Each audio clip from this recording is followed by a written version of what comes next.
Ang message po natin today is called the Day of Good News. Ayan. Sino po dito yung happy siya pag nakaka-receive siya ng good news? Di ba?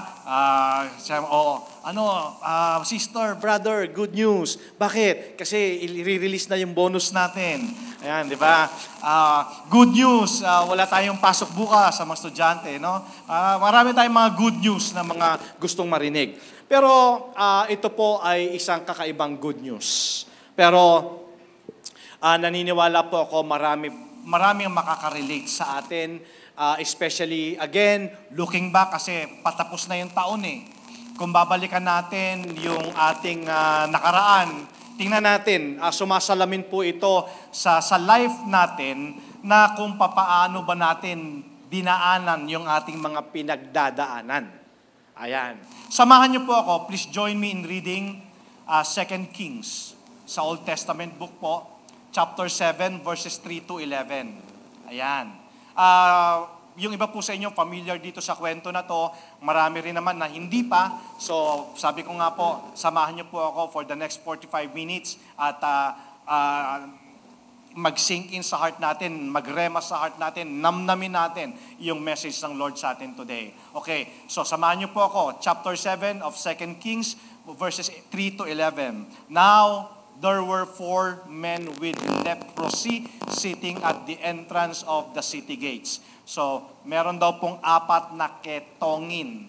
Ayan. Sila po ay nakaupo sa labas ng city gates. Okay. Kung nanonood kayo, okay lang po, ito po ay isa lamang na konting illustration. Kung nanonood kayo ng mga lumang pelikula nung araw, alam niyo po, nung unang panahon, ang mga bayan-bayan, ayan, siguro sabihin natin, bawat mga syudad, if you belong to that city, okay, ikaw ay nakatira sa loob ng isang city na kung saan po nakapalibot ang mga walls.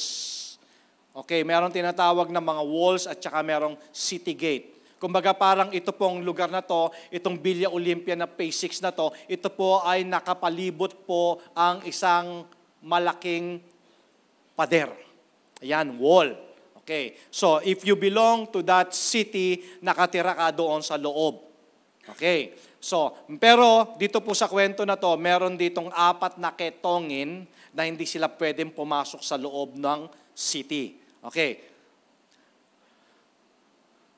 Why should we sit here waiting to die? They asked each other. So, take note po itong statement na to. Okay? Itong phrase na to, sabi dito, why should we sit here waiting to die? They ask each other. We will starve if we stay here, but with the famine in the city, we will starve if we go back there.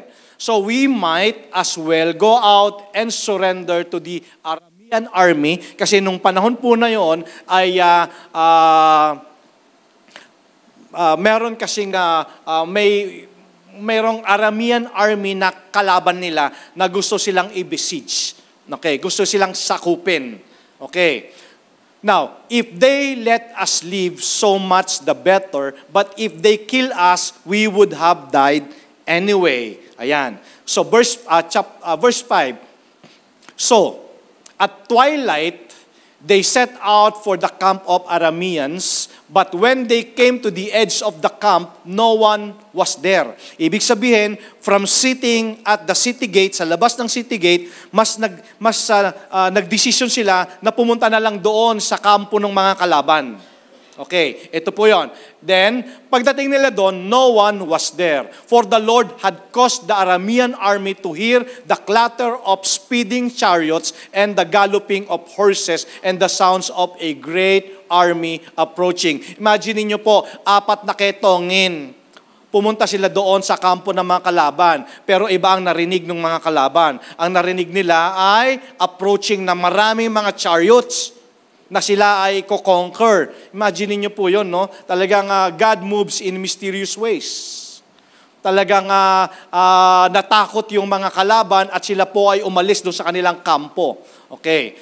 They cried to one another. Okay, the king of Israel has hired the Hittites and Egyptians to attack us. They cried to one another. Sabi nila, mukhang aatakihin tayo ng mga kalaban. In verse 7, so they panic and ran into the night, abandoning their tents, horses, donkeys, and everything else, as they fled for their lives. When the men with leprosy arrived at the edge of the camp, they went into one tent after another, eating and drinking wine, and they carried off silver and gold and clothing and hid it. Finally, they said to each other, "This is not right." So nakukuha niyo po yung kwento doon sa binasa natin. So, akala ng mga Aramean armies, iko-conquer sila ng mga kalaban. So nagpanik sila, iniwan nila yung kanilang kampo, lahat ng kanilang mga possessions, lahat ng kanilang mga ari-arian, iniwan nila. So pagdating ng 4, na-shock sila, walang tao. At pagtingin nila, pagpasok nila sa bawat mga tents, punong-puno ng pagkain. Punong-puno ng silver, punong-puno ng mga gold. Ibig sabihin, nandun yung treasury. Okay. So, pero, habang sila ay nag-i-eat all you can, may na-realize sila. Sabi nila, this is a day of good news. This is not right. And we aren't sharing it with anyone. Diba? Parang tayong 4 lang ba ang mag-e-enjoy sa ganitong kalagayan? Ba't hindi natin sabihin? If we wait until morning, some calamity will certainly fall upon us. Sabi nila, come on, let's go back and tell the people at the palace. So they went back to the city and told the gatekeepers what had happened. We went out to the Aramean camp, they said, and no one was there. The horses and donkeys were tethered and the tents were all in order, but there wasn't a single person around. Then the gatekeepers shouted the news to the people in the palace. Yon, thank you Lord for the reading of your words. So, ito po, yung katotohanan po about God na gusto natin laging marinig, ay maririnig po natin ngayong umaga concerning dito po sa 4 na ketongin. Alam niyo po, itong mga lepers, sila po ay outcast because of leprosy. Okay? And, of course, they're trying to survive. Nga lang, meron pong famine. Okay? Merong taggutom sa Samaria. But in the midst of the famine, merong na-discover itong 4 na ketongin na to. Na-discover nila yung abundance of food. Okay? Nakuha niyo po story, nakasunod po kayo. Okay. So, ang ginawa nila, kumain sila ng kumain. Okay. Pero, habang sila kumakain, sabi nila sa sarili nila, well, hindi ata tama itong ginagawa natin. Dapat nating i-report. Dapat nating sabihin, good news to, doon sa mga kasamahan natin. So, these men provide a powerful example to us. And they teach us, mga kapatid, good news is to be shared. Tama po ba? Good news. Para bang ito ba yung feeling na pag meron kang napanood na magandang pelikula, parang hindi mo mapigilan yung sarili mo na ikwento. Tama? Di ba? Pag may napanood ka ang ganda-gandang pelikula, parang hindi mo siya makip sa sarili mo. Pag meron ka nakainan na masarap na restaurant, hindi mo rin makip yung sarili mo na hindi mo rin ma-share at masabi. Now, bigyan natin ng konting illustration, yung pong ating binasang ating pong text ngayong umaga. Sabi po dito sa 2 Kings chapter 7 verses 3 to 11, itong 4 na ketongin na to, sila po ay nakatira na. Nakaupo doon sa gate labas ng city. Okay? And meron po silang sakit. At ang sakit po nila ay skin disease. At ang tawag po doon ay ketong. Okay? Alam niyo po, purihin ng Panginoon dahil sa panahon natin ngayon, meron na tayong gamot sa ketong. Pero obviously, nung panahon nila, wala pong treatment. Okay, kaya po itong 4 na ketongin na to, sila po ay nakakaawa. Okay? Now, and I think, mga kapatid, the most horrible aspect pinakamasakit siguro na aspeto ng merong ketong ay yung ikaw ay i-isolate. Yung ikaw ay ihiwalay. Okay, you know why? Kasi po, ito po ay mababasa natin in book of Leviticus, chapter 13, verses 45 to 46. Sabi po dito, those who suffer from a serious skin disease, ito nga pong leprosy, must tear their clothing and leave their hair uncombed. They must cover their mouth and call out, unclean, unclean. Kasi yun po ang tawag sa kanila, unclean. Okay, pagka meron kang sakit, unclean ang tawag sa'yo. As long as the serious disease lasts, they will be ceremonially unclean. Hindi talaga sila pwedeng ibilong. Hindi sila pwedeng isama sa mga walang sakit. So sila po ay i-isolate, sila po ay ihiwalay. Sabi dito, they must live in isolation in their place outside the camp. Alam niyo po, nung pinag-aaralan ko tong message na to, yung isolation, kakaiba itong pagkakataon na to. Sa maraming pagkakataon, marami yung mga nagkasala, di ba? At nahuli ng batas. Pag na-isolate yan, anong ginagawa? Kinukulong. Tama? Kinukulong sa loob. Sila ay ina-isolate. Okay. Pero itong mga ketongin na to, sentensyado ito, instead na ikulong, sila ay ilalabas. Kakaiba, no? Yung bang parang, nasan na si Mare, si Pare, yun, nakakulong. Nasa si Mare, si Pare, nung panahon lang, yun, nakalabas. Iba, no? Iba nung unang panahon. God commands that the lepers be isolated because of the highly contagious nature of the disease. Pero imagine niyo po, being a leper. Imagine niyo being taken away. Kasi i-isolate ka eh. Being taken away from your family, from your children, na hindi mo na sila makikita ulit hanggat hindi ka gumagaling. Imagine mo na yung mga loved ones mo, your parents mo, na sila ay mga nangamatay na, pero hindi ka pwedeng sumama sa burol, hindi ka pwedeng pumunta. Diba? Hindi ka pwedeng lumapit sa kanila. Imagine mo po losing everything. Kung ikaw man during that time nung wala ka pang sakit, nag-build ka ng isang negosyo, ng business for years, pero kailangan kang i-isolate. Diba? Kailangan kang i-isolate from your friends, from your group. Diba? Na ito yung mga kasama-kasama mo for life. Ito ang buhay nitong apat na ketongin na to. Pero, church, until they decide that there is no reason to sit at the gates of Samaria until they die. Diba? Nabasa po natin in verse 4, meron pong taggutom. Kung babalikan natin, sa verse 4, meron pong taggutom, may famine po na nangyayari during that time dahil nga sila po ay sinakop ng mga kalaban. Okay? In 2 Kings chapter 6 verse 24, tinan niyo po yung nangyayari nung unang panahon na dito, ang nangyari, nagkaroon ng famine dahil nga pag sinakop ka kasi ng kalaban, lahat ng meron ka, kukunin nila. Di ba? Ano po nila yan?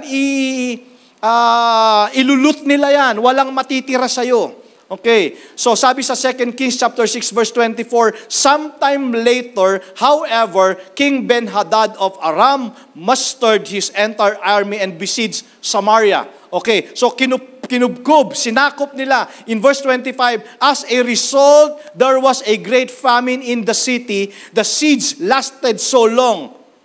Amen. Sabi dito, yung great famine, church, nagtagal ito that the donkey's head sold for 80 pieces of silver. Again, kung titingnan mo to, ang donkey, dahil sa may taggutom, kahirapan ng buhay ng panahon na yon, yung mga donkey ay binebenta na lang ng 80 pieces of silver. Ba, sabi ko, nung pinag-aaralan ko to, mahal pa kay Jesus. Ilang pieces of silver binenta ni Judas si Jesus? 30. Itong donkey nga, 80. And a cup of dove's dung sold for 5 pieces of silver. Talagang mahal pa kay Jesus talaga. 30 pieces lang si Jesus. Talaga, Judas talaga to, no? Kasi talagang si Judas ang nagbenta kay Jesus eh. Amen? So nakakalungkot na yun lang ang presyo ni Jesus sa kanila. Okay. And in verse 27, sabi dito, He answered, "If the Lord doesn't help you, what can I do? I have neither food from the threshing floor nor wine from the press to give you." Okay, sabi ng king. But then the king asked, "What is the matter?" She replied, "This woman said to me." Church, ito, tingnan niyo po itong mga next passage na to. Grabe. Siguro naman, sabi ko, Lord, minsan-minsan naman nakakaranas din naman kami ng kahirapan, pero purihin ka dahil kailanman hindi mo kami pinagdukha. Tama ba? Kasi iba yun eh. Pero ito, tingnan nyo to, basahin nyo dito in verse, the famine is so severe na yung mga nanay, dahil wala na silang makain, church, ginagawa nilang nilaga o sinigang yung kanilang mga anak. Di ba? 2 Kings chapter 6 verse 26 to 30. One day, as the king of Israel was walking along the wall of the city, a woman called him, "Please help me, my lord the king." In verse 27, he answered, sabi ng king, "If the Lord doesn't help you, what can I do? I have neither food from the threshing floor nor wine from the press to give you." In verse 28, then the king asked, "What is the matter?" She replied, "This woman said to me, 'Come on, let's eat your son today.'" May na-experience ba kayong gano'n na dahil sa kahirapan may lumapit sa iyo? Di ba? Kumakatok sa bahay. Sino yan? Si Kumare. O ano, Mare? Mare, pwede ba natin kainin anak mo ngayon? Na-imagine nyo? Di ba sabi dito, let's eat your son today, then we will eat my son tomorrow. Exchange gift, no? Di ba? Church, it sounds funny, pero wow, can you imagine kung gano'ng ka-severe yung taggutom that time? Ano pakiramdam mo nung ikaw yung anak at narinig mo na ikaw nang i-adobo bukas?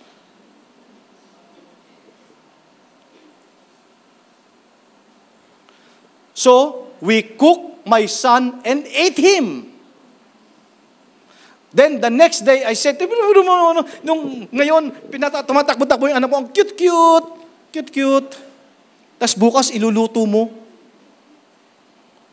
Para, naalala akong ganito nung nasa Bicol kami. Ang cute-cute ng aso, patakbo-takbo, mamayang tanghali, ipinupulutan na nila. So we cooked my son and ate him. Then the next day I said to her, "Kill your son so we can eat him." But she has hidden her son. In verse 30, when the king heard this, he tore his clothes in despair. And as the king walked along the wall, the people could see that he was wearing burlap under his robe next to his skin. Grabe, sabi ko, Lord, totoo ba to? Kasi I imagine during the time of Abraham, 'di ba, yung mga pagans, yung mga sumasamba sa mga Diyos-Diyosan, in order to worship their gods, ino-offer din nila yung mga anak nila eh. 'Di ba? Ino-offer nila yung mga anak nila. Kaya nga yung story nung kay Abraham at kay Isaac, it's true. Ino-offer ito, kinakain nila yung mga anak nila. Sabi ko, Lord, grabe naman yung kahirapan na to. Pero ito yung apat na ketongin. Sabi nila no, nakaupo sila doon, if they sit at the gate, they will die. There's no possible way for them to get something to eat all by themselves. Di ba, mamamatay din sila sa gutom doon sa labas ng gate. So, kung pupunta naman sila doon sa kampo ng kalaban, the worst thing na pwedeng mangyari ay patayin din sila. So, the hopelessness doon sa situation nila is napakatindi. Wala na silang alam na paraan para mabuhay. Now, in verse 5 to 7, nung narinig nung mga kalaban na akala nila ay merong sasakop sa kanila o lulusob sa kanila ng mga armies from other cities, anong ginawa nila? Tumakbo sila, iniwan nila yung kanilang kampo. And it's miracle from God. So, in verse 8, again, doon makikita natin, wow, hindi na nagugutom yung mga lepers. Di ba? Pag nabasa mo, sabi nga, from one tent to another, di ba, siguro, pinuntahan nila bawat mga tent, nakita nila, iba-iba yung mga nakahain doon. Iba-iba yung makakain nila doon. Hindi lang yun, meron pang mga silver, meron pang mga gold clothing, meron pang mga kung ano-anong mga treasuries, nandun, nakita nila at nakuha po nila to. Kasi sa verse 9 sabi, nagkaroon sila ng plunder. Okay? Pero habang ginagawa nila yung kumakain sila ng masarap, habang nagugutom yung kanilang mga kasamahan, habang marami silang mga gold and silver na loot, na-realize nila na yung ginagawa nila ay hindi tama. Hindi tama in a sense na mukhang dapat nating i-share to.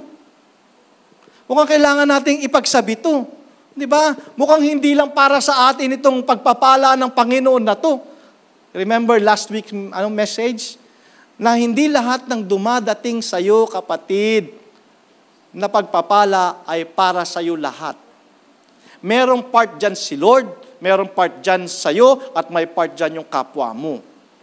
Okay? Now, na-realize ito mga ketongin na to, yung kanilang sitwasyon, nag-e-enjoy sila habang nahihirapan yung kanilang mga kasama doon sa kanilang bayan. Okay. Pero how many times naman? Siguro, kung isipin mo rin naman, parang meron namang karapatan din naman itong apat na to. Kung sila ay magdadamot, kasi di ba, how many times na yung mga tao ay dinadaan-daanan lang sila sa labas ng gate. Okay? At hindi man lang sila bigyan ng pagkain. At hindi man lang sila binigyan o pinakitaan ng concern. At sila po ay cast out sa society. Pero alam nila, meron silang obligasyon na ipagsabi yung good news. Amen. Amen po ba? Okay. Now, sabi nila, what we are doing is not right. This is a day of good news. Kailangan marinig ng mga kasama natin. Kailangan nilang malaman kung ano yung na-discover natin. Okay. Kailangan nilang malaman na wala na, talunan na yung mga kalaban natin. Wala na sila doon sa kampo nila. At kailangan ma-share natin lahat itong mga nakuha natin. Ito po yung sabi ko sa inyo kanina. Pag meron mga magagandang bagay na nangyayari sa buhay natin, hindi natin ma-keep sa sarili natin. Na kailangan talaga natin siyang masabi. Tama ba? Pag meron ka napanood na talagang magandang pelikula, hindi mo talaga Parang nga minsan, sa totoo lang, ang hirap manood ng sine mag-isa. No? Ay lalo nang mahirap mamasyal mag-isa. Na-experience nyo na ba yung mamasyal mag-isa? Wala kang kakwentuhan, yung pag may nakita ko, yung ganda ng bundok ko.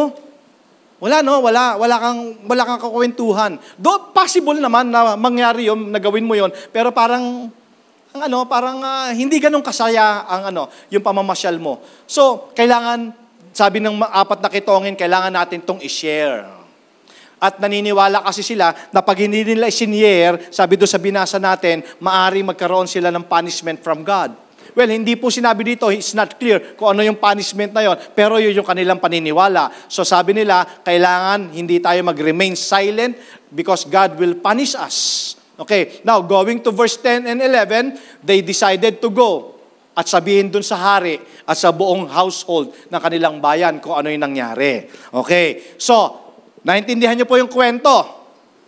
Sulat nyo po, basahin niyo ulit mamaya sa bahay, 2 Kings chapter 7, verses 3 to 11. Now, ano naman ngayon? Ano naman sa atin itong kwentong ito? Church, minsan ba naisip mo na kagaya nitong apat na ketongin dahil sa pangit mong kalagayan na sabi mong ayoko na. Sawang-sawa na ako sa kalagayan ko. Dumating ka na ba sa ganung point?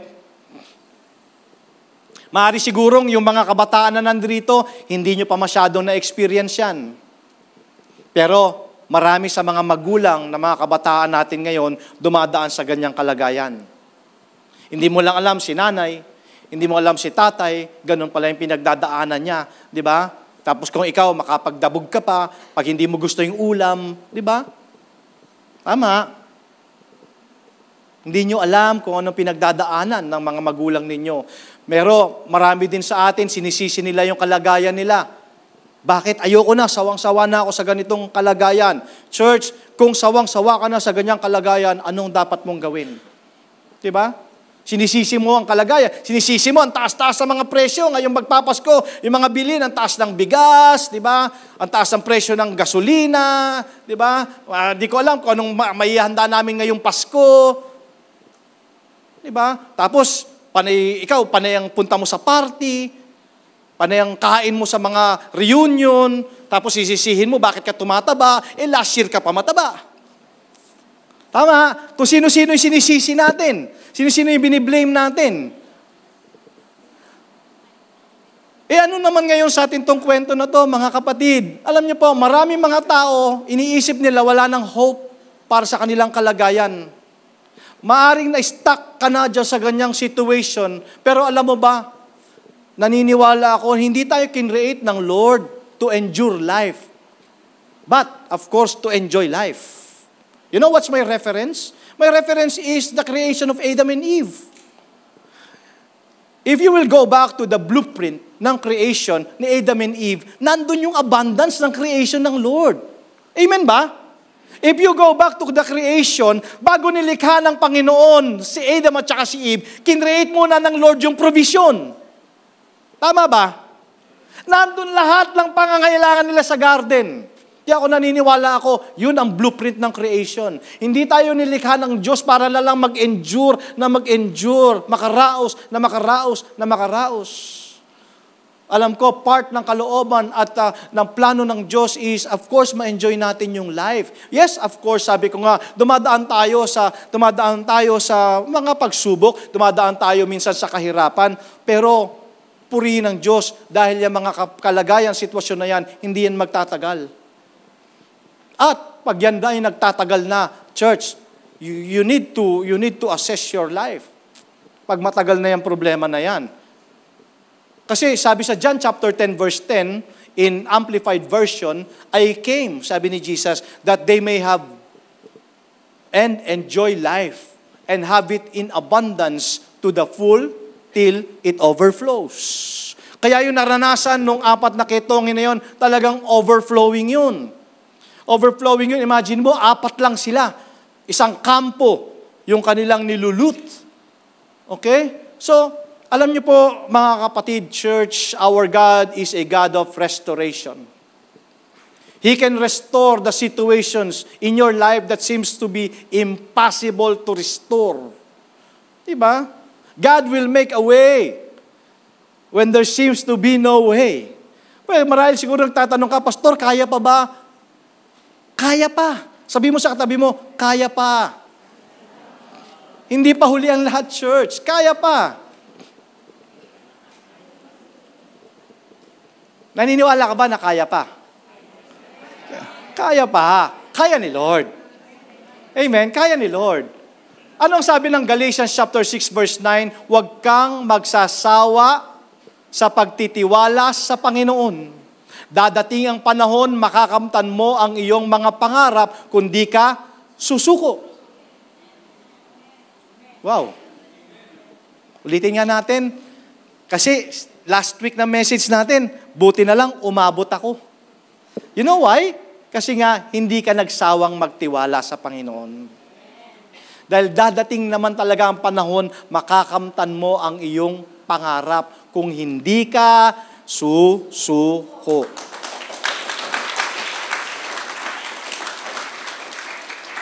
Marahil siguro, habang pinakikinggan mo tong message na to, mayroong mga argumento sa mind mo na sinasabi, hindi, hanggang diyan ka na lang. Tapos, sasagot ka naman, oo nga, sawang-sawa na nga ako sa kalagayan kong ganito. Pero alam mo ba, church, kailangan mo nang mag-level up. Okay, pwede ba maparequest ulit? Tingnan mo yung katabi mo. Sabihin mo sa kanya, kailangan mong mag-level up.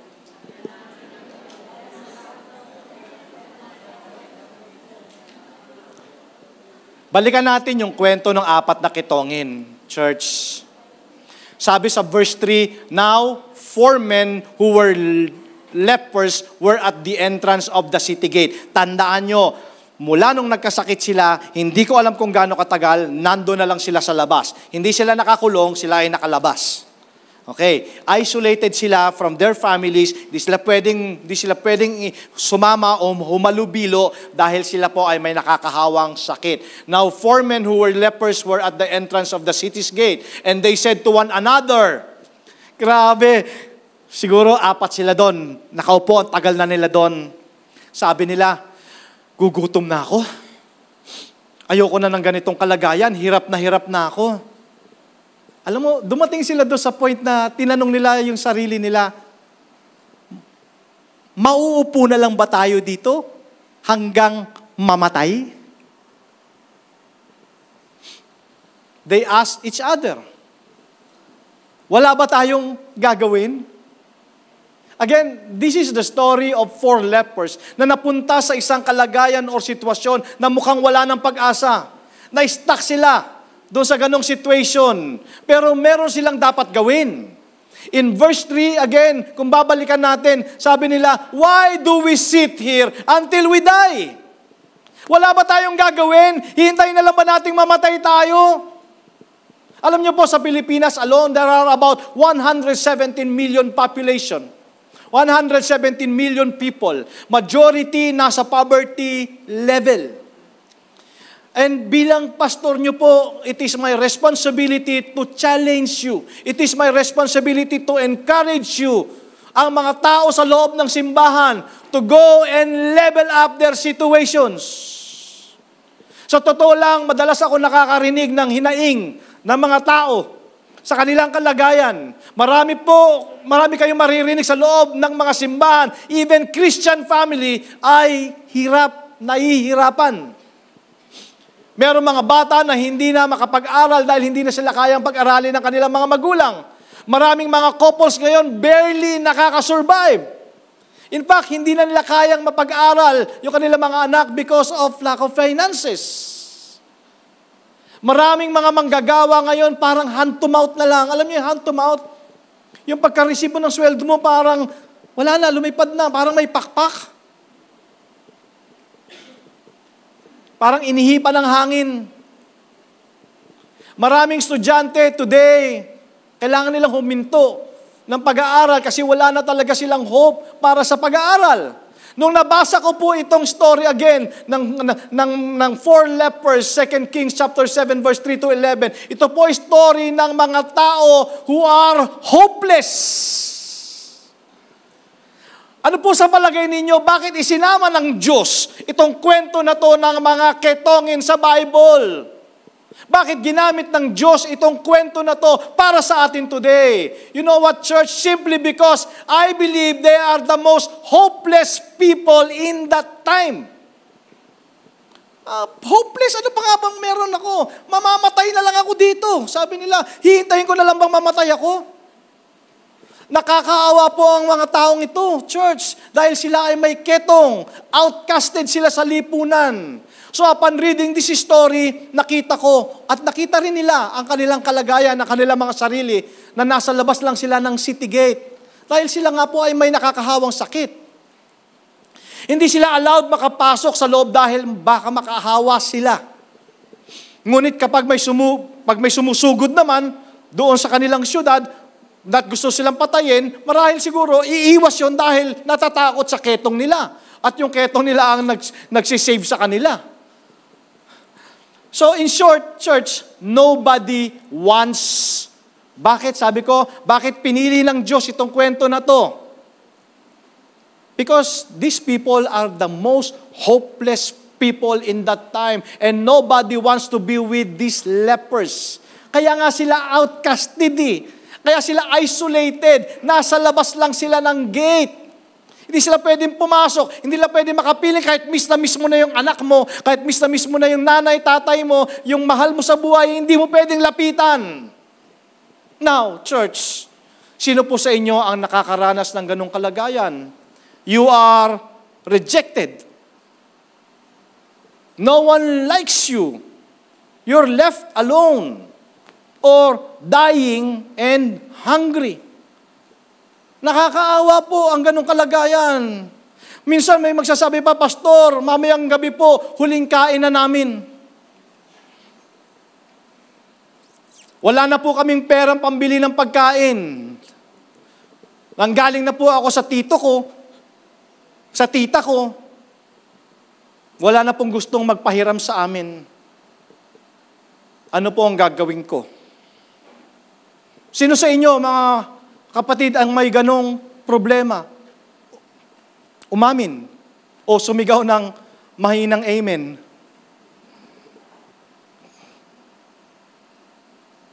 Nakikita mo ba yung kalagayan mo na mas blessed ka kaysa doon sa 4 na kitongin na yon? Hello? Mas nakikita mo ba mas blessed ka? I remember one story. Nakakulong siya. Kilala to, ang nakakulong na to, hindi ko na lang sabihin sa inyo yung pangalan. Nakakulong siya. Celebrity kasi siya. Tapos tinanong siya one day, sabi nung nagtanong sa kanya, paano mo nakakayanan? Paano mo nakakayanan na nakakulong ka, siyempre, isolated ka sa mga ibang mga loved ones mo, di mo sila nakikita, tapos siyempre, mahirap ang buhay sa loob ng kulungan. Alam mo, I admire yung sagot niya. Sabi niya, alam mo, sa lahat ng mga pinagdadaanan kong kahirapan dito sa loob, tinitingnan ko na lang yung nasa paligid ko. Tinitingnan ko na lang na mas blessed pa ako at mas mahirap yung kanilang kalagayan, kaya ako nakakasurvive. You know what, church? Alam mo ba na mas blessed ka pa kaysa sa mas maraming tao? Alam mo ba na mas blessed ka pa kaysa dito sa 4 na kitongin na to? Pero wala tayong humpay ng kareklamo, no? Hindi natin na-appreciate yung blessing ng Panginoon. I remember again one story, naalala ko tuloy yung tatay ko. Yung tatay ko, binatilyo daw siya, pumunta siya ng Maynila, sumakay ng tren, ang dala-dala lang niya damit. Damit lang yung suot niya. I realize kung paano siya pinagpala ng Panginoon. Kasi, nung umalis siya sa bayan nila na damit lang, ano ang bunga? Eto, kami. Di ba? Kaya hindi mo masabi hindi ka binless Damit nga lang ang dala-dala mo nung pumunta ka ng Maynila Pero ito kami ngayon, pamilya mo. Di ba? Church, sometimes, alam mo, ang antidote ng complaining is count your blessings. Amen? Count your blessings. Kasi nagko-complain tayo, hinahanap mo kung ano yung wala sa'yo. Bilangin mo kung ano yung meron ka. Amen? Amen ba yon? Then we'll appreciate the blessing of God. Kaya nga sabi ko, ikaw ba yung nasa ganyang kalagayan ngayon? Rejected? Nobody likes you? Left alone? Wala nang makain, hirap na, sawang-sawa na. Kung ikaw yun, sumigaw ka ng mahinang amen. Amen. Ayoko na ng ganyang kalagayan. Well, siguro ang magandang tanong kung nahirapan ka, anong gagawin mo? Kung nahirapan ka, anong gagawin mo? Sabi nung 4 na kitongin, hitay na naman natin mamatay tayo? Wala ba tayong gagawin? Alam mo na ang ganyan ang kalagayan mo, anong gagawin mo? Di ba? Anong gagawin mo? Church, anong gagawin mo? Sabi nung iba, anong magagawa ko? Wala. Church, meron kang gagawin. In verse 3, doon sa binasa natin, sabi nila, mauupo na lang ba tayo dito at hihintay na lang ba natin mamatay tayo? Church, why do we sit here until we die? Na minsan ganun tayo, no? Wala na. Tinanggap na natin yung ganong sitwasyon. Tinanggap na natin yung ganong kalagayan. At naghihintay ka na lang talagang mamaalam. Pero, hindi pa tapos sa'yo si Lord. Diba? Hanggat may buhay, may pag-asa. Papayag ka na lang bang ganyan? Papayag ka na lang ba na ganyan ang sitwasyon? Pastor, ang dami ko kasing problema anong gagawin mo? Magmumukmuk ka na lang ba? The story of these 4 lepers is so relevant to our life today. Because God wants to challenge us, church, to level up our situations. Kailangan mong mag-level up, church. Kailangan mong mag-level up. Baka yan ang kulang. Makinig ka. Mukhang ikaw ang topic ngayon. Kasi mukhang kailangan mo talagang mag-level up. Sino dito yung nagpunta sa church talking about level up? Sino dito yung nagpunta sa church nang naglalakad? Mamaya, pag uwian na at umuulan, maalala mo tong message na to. Ito yung sinasabi ni pastor, kailangan na ako mag-level up. Kailangan na talagang mag-level up yung situation ko. One day, magdadrive din ako ng sarili kong kotse papunta ng church. Amen. Hindi na ako maglalakad. Magkakakotse na ako. Wow! Na-imagine mo ba yon? Hello? Na-imagine nyo ba yon? Kailangan talaga mag-level up ka na. Kaya lang kasi, some of you are waiting until you die. Sino dito yung gusto niyang isumpa yung kahirapang dumapo sa buhay niya? Sumigaw ng mahinang amen. Tapos magmamalaki pa yan. Pastor, sabi nga, ito, madalas yung naririnig sa akin to. Pastor, kahit mahirap lang ako, sanay na ako sa kahirapan. Sorry po ha, church. Pero, sabi mo, sanay ka na sa kahirapan, pero ang buong katotohanan po, ang pangit po ng sinanay ninyo. Kasi ulitin ko po, hindi po yan ang plano ng Panginoon sa inyo. The Lord will bless you. At hindi Kanya lamang ibibless. Ibibless Kanya para maging blessing ka. Amen? Para maging blessing ka, hindi sa'yo hihinto. Kailangan ka maging blessing. Kaya dapat gano'n lagi iniisip mo, Lord, kailangan i-bless mo ko para maging blessing ako. Amen? Kasi naghahanap ang Lord ng daluyan ng pagpapala. Ngayong Kristiyano ka na, huwag kang gumaya sa maling akala. Diba, yung mga maling akala natin na, ay hindi kasi dahil mahirap lang yung magulang ko, mamamatay lang din kaming mahirap. Nasa lahi namin ang cancer din na yung kamamatay ko. Diba ganon? Ganon ang ano tayo, ganon ang kaisipan natin. Tama ba? Sino dito naman yung gusto masanay ng masaganang buhay? Diba? Kaya tigil nyo na yung sinasabi nyo, sanay na ako sa kahirapan. Sanayin mo naman, sumagana ang buhay. Amen? Lagi na lang bang ikaw yung umaasa ng pagpasko, ikaw na lang ba laging humihingi na aginaldo? Bakit hindi naman ikaw ang mag-aginaldo? Tama ba? Amen? Last week, sabi natin, anong gusto mo? Ikaw yung humihingi o ikaw yung nagbibigay? Di ba? Ilang taon ka na ba nagtatago sa mga inaanak mo? Finding ninong. Pero it sounds funny, pero church, hindi ka man lamang ba nangarap ng isang araw, titira ka din sa sarili mong bahay? Hindi ka na magre-rent? Di ba? Di ba? I don't think there's something wrong with that. Pero, kailangan mong mag-level up. Di ba? Kailangan mong mangarap kasama ang Panginoon. Dahil kayang gawin ng Diyos because God is able to do exceedingly, abundantly, more than what you can think or imagine. Isang araw, matitikman ko din yung restaurant na yan. Di ba yung mga ganun, di ba? Kasi talagang sa ngayon, hindi mo talaga siya mapasok. Pero isang araw, makakakain din ako dyan. At hindi lang ako kakain dyan. Itong katabi ko, ililibre ko yan. Yan, di ba? Yun, no? Pero marami sa atin, why stay here until we die? Kasi alam niyo po, sometimes it's all in the mind. Kasi kung sa isip mo palang talunan ka na, talo ka na. Don't expect victory. Kasi meron sa mind natin, mga kapatid, that limits your potential. That really doesn't exist. Sa mind mo pa lang eh. Di ba sa mind mo pa lang, wala na, hindi ko kaya, hindi na ako aasenso, hanggang dito na lang ako. There are people, situations, status that limits us. So you need to go to the next level of your life. Okay? Level up. So going back do sa story ng 4 na kitongin, gutom na sila. Ayan.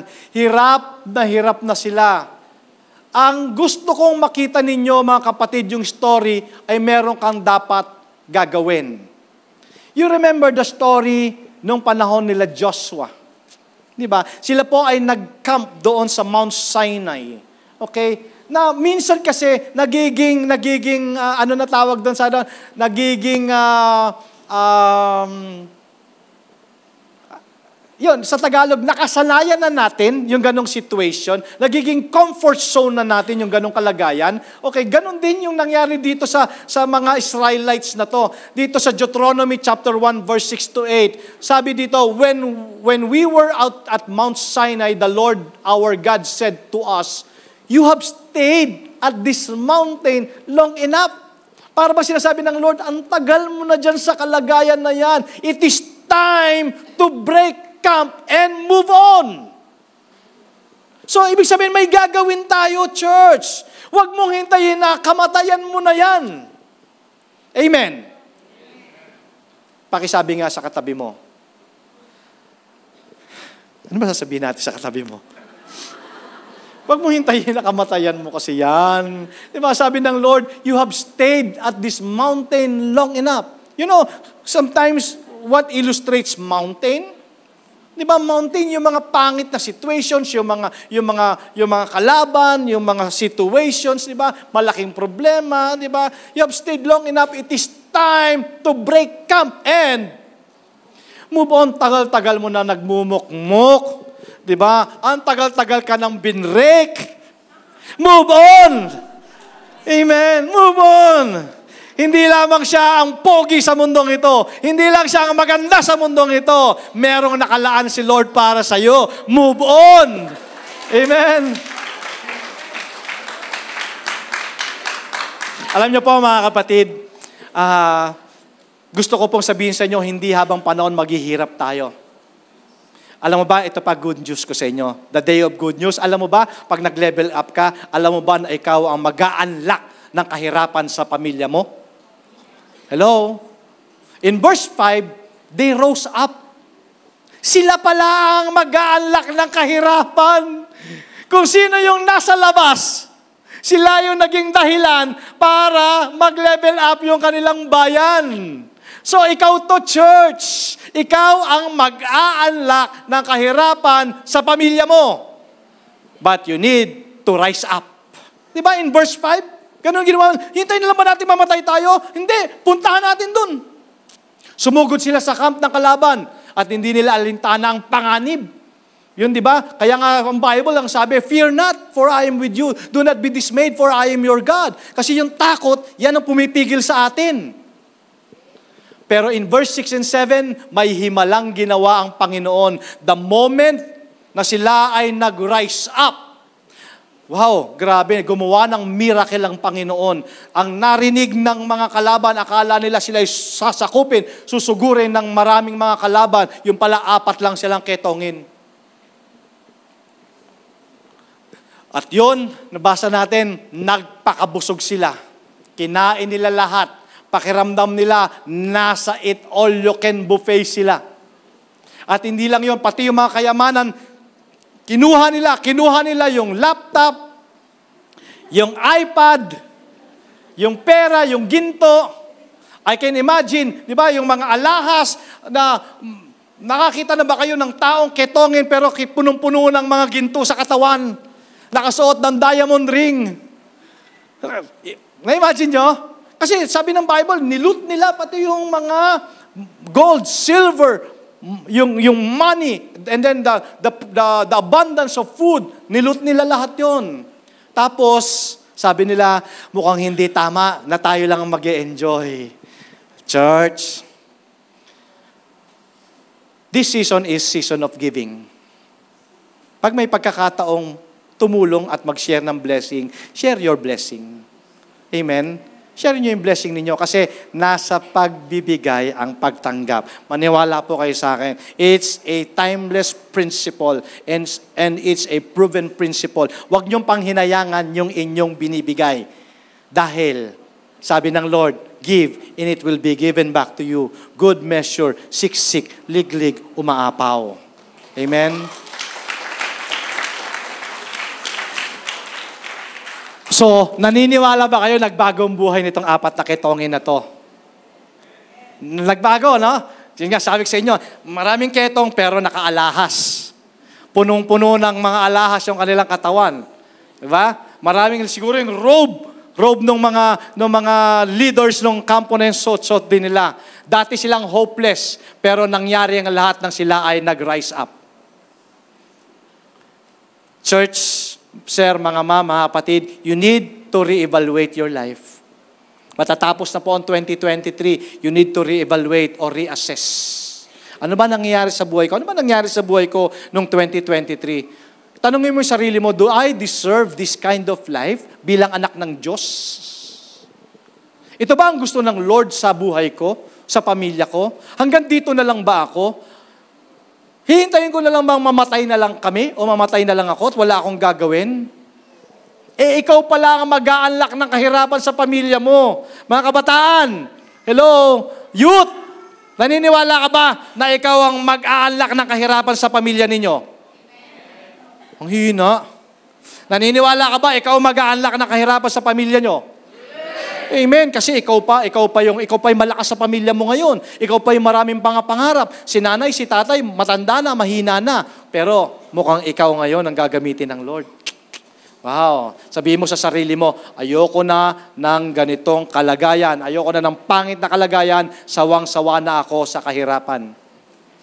You need to rise up. Walang mangyayari sa pagmumukmok, mga kapatid. Gusto mo ba Merry Christmas mo? Gusto mo Merry Christmas mo? Gusto kasi, church, alam mo, gusto ng Lord, Merry Christmas mo. Gusto ng Lord, Merry Christmas mo. So from our text, kailangan mo talagang mag-rise up. Mag-rise up ka. Sabi mo sa sarili mo, meron akong gagawin.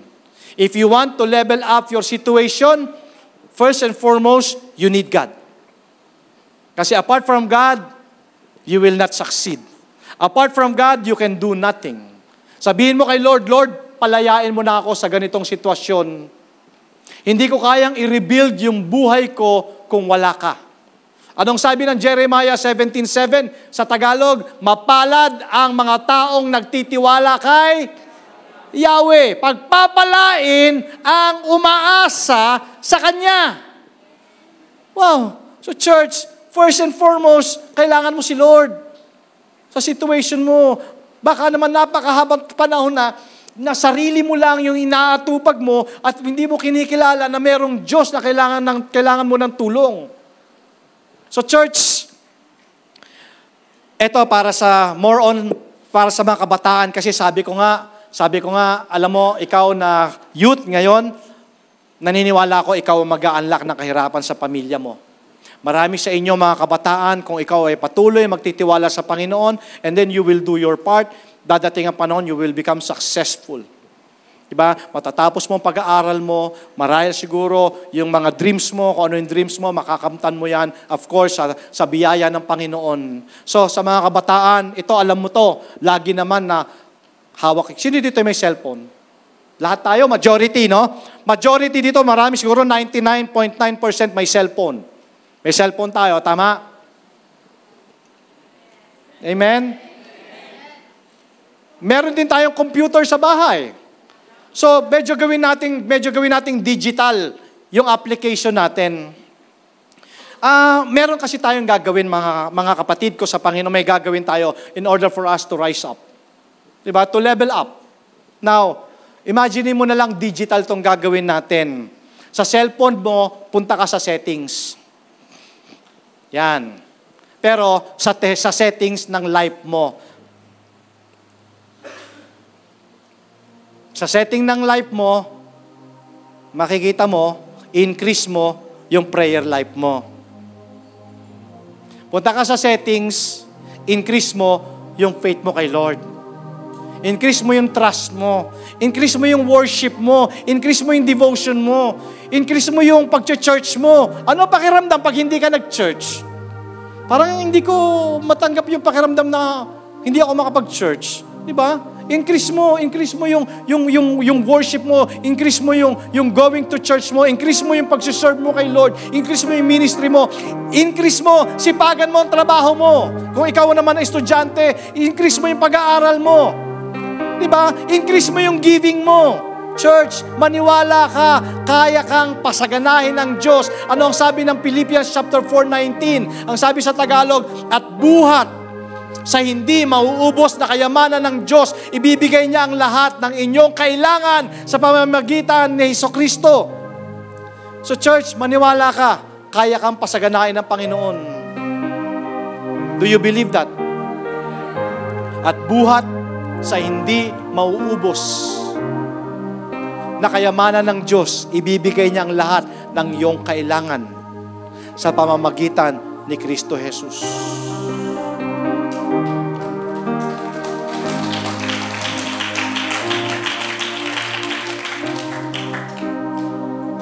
Pero ano nga bang inaantay mo? Church, antay mo na lang ba? I remember, before we end, may kilala akong pastor. Dahil sa dami ng problema at sa dami ng utang, gusto niya nang mag-rapture. Idadamay pa tayo. Diba? Itong apat na to, sila lang gusto nilang mamatay eh. Ito gusto niya rapture na. Well, of course, kung mag-rapture, praise God. Pero, hihintayin mo na lang ba na hindi mag-level up yung kalagayan mo at wala kang gagawin? Church, you need God. You need God. 2024 is fast approaching. Ilang araw na lang magto-2024 na. Well, of course, there's no magical thing happens pag nagpalitan taon. Pero syempre, yun ang spirit nito eh. So, pero bago mag-2024, siguro you need to assess your life. Di ba, assess mo, ano ba talaga nangyari sa life ko? Well, I need to level up. Ito yung sinasabi ni Pastor. Kailangan akong mag-level up. Increase ko. Increase ko yung settings ng life ko. Di ba, kumusta ba yung prayer life mo? Yung devotional life mo, yung relationship mo kay Lord, kumusta ba? Si Lord pa rin ba yung priority mo? Baka pagpasok ng 2023, wala na. Secondary na lang si Lord, hindi na siya yung priority mo. Diba? Ipinagpapalit mo pa rin ba si Lord? Pag Sunday, sa tulog, natamad ako mag-church. Tulog na lang ako. Pero hindi mo alam yung pagpapalang tatanggapin mo pag nag-worship ka kay Lord. Diba? So kailangan mo increase yung settings ng life mo. Diba? Kailangan mo rin siguro magsipag sa trabaho. Practical. Kung nag-aaral ka, aral-aral, review-review. Diba? Increase mo yung paano ka makipag-relate sa ibang tao, yung relationship mo. Kailangan tayo mag-level up in all areas. Hindi ko po alam, pero naniniwala ako, church, nangungusap ang banal na spirito ngayon sa'yo. Sinasabi niya sa'yo ngayon kung ano yung i-level up mo because the Lord wants to bless you. Diba? The Lord wants to increase you. Tingin mo ba yung apat na kitongin na nakaupo doon sa apat, hindi nangusap si Lord? Nangusap si Lord sa kanila. Kaya nga, paparating pa lang sila doon sa camp, iba na yung naririnig nung naririnig nung mga kalaban. Alam ko, hindi ko naman tinatanggi na meron kang pagsubok, na meron kang pinagdadaanan. Pero, church, if God is for us, who can be against us? Kaya ni Lord yan. Maniwala ka sa akin. Church, kaya ni Lord yan. Kaya ni Lord, kaya kang pasaganahin ng Panginoon. Kaya ka ngayong 2024, maniwala ka, magbabago ang life mo. At ikaw, church, I declare, hallelujah, Panginoon, I declare po ang Victory of Christ Church family, 2024, magle-level up. Magle-level up in all areas, Lord, in all areas. Hallelujah. Pagpapala mo, Panginoon, na hindi mauubos. ibibigay mo lahat ng aming mga kailangan sa pamamagitan ng aming Panginoong Hesus Kristo. Do you believe that? Amen. Church, wow, tayo po tayo lahat.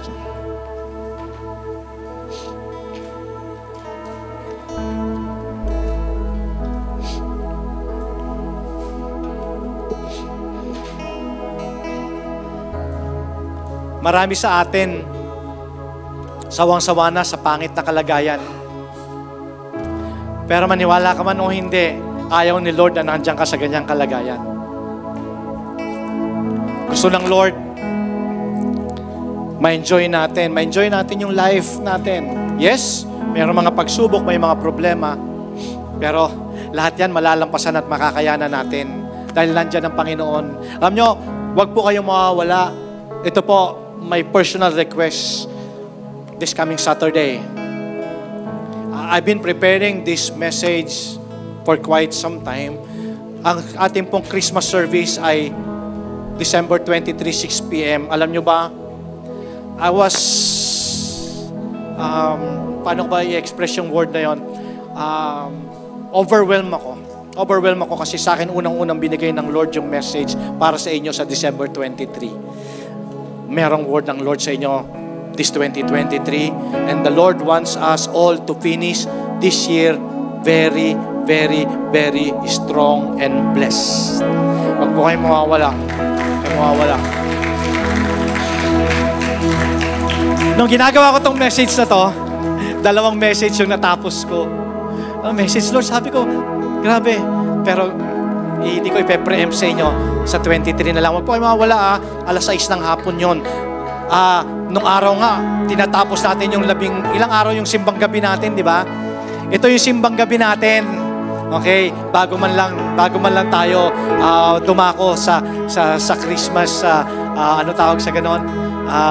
Yung ating, ano tawag sa 24? Noche Buena kaagad yung narinig ko dito eh. Ano tawag doon sa araw ng 24? Christmas Eve. Ayan.